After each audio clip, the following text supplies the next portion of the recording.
ஓம் சாய்ராம், ஜெய் சாய்ராம். எல்லாரும் நல்லா இருக்கணும். எல்லாருக்கும் நல்லதே நடக்கணும்.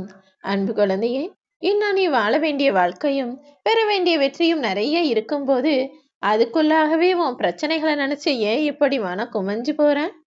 எல்லா பிரச்சனைகள்ல இருந்தும் உன் மனசை வேதனைப்படுத்தக்கூடிய எல்லா விஷயங்கள்ல இருந்தும் உன்னை காப்பாத்தி நீ எதிர்பார்த்ததையெல்லாம் உனக்கு நடத்தி கொடுக்க உன் சாயப்பா நான் இருக்கிறேன்றதை மறந்துட்டியா? இன்னைக்கு நீ செய்யக்கூடிய சின்ன சின்ன முயற்சிகள் எல்லாம் நாளை உனது வெற்றிக்காக நீ போடக்கூடிய விதைகள் தானே. அப்புறம் என்ன? எதை நினைச்சும் வருத்தப்படாம, வேதனைப்படாம, கவலைப்படாம, கஷ்டப்படாம எல்லா விஷயங்களையும் சரியாய் அடைவதற்கான வேலைகளையும் முயற்சிகளையும் செஞ்சா போதும். ஒருபோதும் யாருக்கும் இன்னைக்கு தீமை செஞ்சு நாளைக்கான பாவத்தை சேர்த்து வச்சுக்காதே என் செல்லவே. நீ உணர்ச்சி வசப்பட்டு பேசிய வார்த்தைகள் பலவற்றிற்கு காரணமாக தானே இப்பொழுது நீ கஷ்டத்தை அனுபவிச்சுக்கிட்டு இருக்க. இனிமேலாவது அமைதியா நிதானமா பேசக்கூடிய விஷயங்களை உனக்குள்ள உருவாக்கிக்கோ.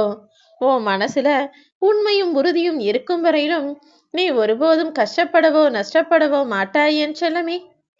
நீ நல்லவனா இருந்தும் கூட இந்த உலகம் உன்னை குறை சொல்றாங்க, உனக்கு பிரச்சனைகளை உண்டாக்குகிறார்கள், சும்மா சும்மா ஏதாவது சொல்லிக்கிட்டே இருக்காங்கன்னா அதை நினைச்சு சோர்ந்து போக வேண்டாம்.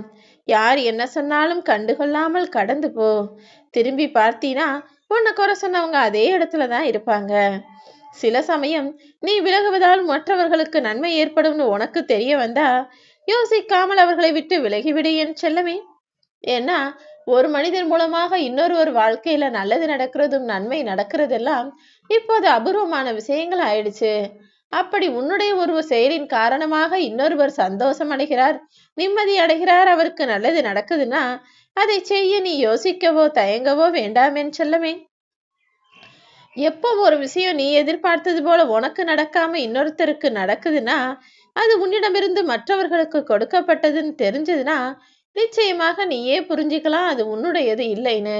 ஏன்னா உனக்கு கிடைக்க வேண்டியதையும் உனக்கு வந்து சேர வேண்டியதையும் வேறு யாராலும் தடுத்து பெற முடியாது என் செல்லமே.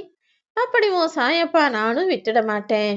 நீ உன்னுடைய வாழ்க்கைய மிக தன்னம்பிக்கையோடையும் தெளிவோடையும் துணிச்சலோடையும் வாழ ஆரம்பிச்சினா நிச்சயமாக உன்னை காப்பாற்றி வழிநடத்தி சென்று ஜெயிக்க வைக்க வேண்டியது என்னுடைய பொறுப்பு. எந்த விஷயத்திலுமே நல்லா யோசிச்சு நிதானமா ஆரம்பி.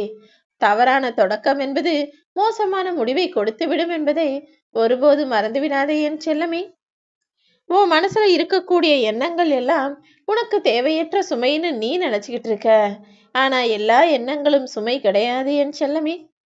தேவையற்ற எண்ணங்கள் தான் உனக்கு சுமையாகவும் பாரமாகவும் உன்னை கஷ்டப்படுத்துதே தவிர நல்ல எண்ணங்கள் நிச்சயமா உனக்கான நல்லதுதான் செஞ்சு முடிக்கும். எப்போதும் எல்லாருக்கும் நல்லது நடக்கும்படி நல்ல எண்ணங்களை உனக்குள்ள வச்சுக்கோ. நீலா எனக்கு சமமானு உன்னை ஒரு சிலர் ஏளனமா பாக்குறாங்க பாரு, உன்னை சுற்றி இருக்கக்கூடிய மனிதர்கள்.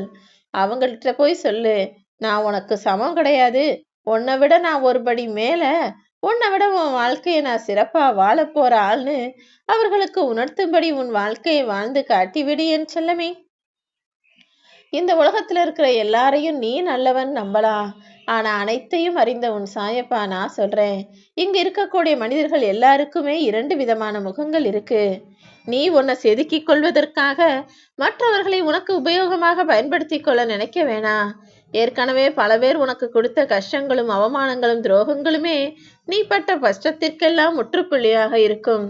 அதை வச்சே உன்னை ஒளியாக செதுக்கி கொண்டு அழகான சிற்பமாக வாழ்க்கையை அழகாக அமைச்சுக்கோ. எந்த கஷ்டம் வந்தாலும் எந்த பிரச்சனை வந்தாலும் உன் சாயப்பா அதிலிருந்து உன்னை காப்பாற்றுவேன் என்ற நம்பிக்கையிலிருந்து மட்டும் நீ தளர்ந்து விடாதே என் செல்லமே. நீ என் மேல எந்த அளவுக்கு நம்பிக்கை வைக்கிறியோ அதை பொறுத்து உன் வாழ்க்கையில நடக்கக்கூடிய விஷயங்களை எல்லாம் நான் சிறப்பாக நடத்தி முடிப்பேன். நடந்து முடிஞ்ச விஷயத்த ஒருபோதும் யோசிக்காதே. இனி என்ன செய்யணுங்கிறதுல மட்டும் நீ கொஞ்சம் கவனமாக இருந்தால் போதும். தேவையில்லாம யாரோ செஞ்ச தவறுக்கு உனக்கு நீயே தண்டனை கொடுத்து கொள்ளும் விதமாக கோபப்பட்டு ஆக்ரோசப்பட்டு வார்த்தைகளை அள்ளி வீசிட்டு அப்புறம் தனிமையில உட்கார்ந்து கவலைப்படவோ கஷ்டப்படவோ வேண்டாம் என் செல்லமே. ஏன்னா நான் பலமுறை உன்னை பார்க்குறேன், யாரையாவது கோவப்பட்டு திட்டாலும் சரி அல்லது யாரு கூடயாவது சண்டை போட்டாலும் சரி, அதுக்கப்புறம் தனிமையில நீ மனசு வேதனைப்படுறதும் ஏன் இப்படி செஞ்சுட்டோன்னு வருத்தப்படுறதும் தொடர்கதையாக இருக்கிறது தானே. செஞ்சுட்டு வருத்தப்படுறதுக்கு முதன்பாக அந்த தவறை செய்யாமல் இருக்கும்படி உன்னை பக்குவப்படுத்திக்கோ. உன் வாழ்க்கையில என்ன நடந்தாலும், அது தவறாகவே இருந்தாலும், அது தவறுன்னு உன் மனசுக்கு பட்டாலும், நடப்பதெல்லாம் நன்மைக்கே நீ நினைக்க பழகிட்டினா, அது உனக்கு மகிழ்ச்சி தரும் விதமாக உன் சாயப்பா நான் மாற்றி காட்டுவேன்.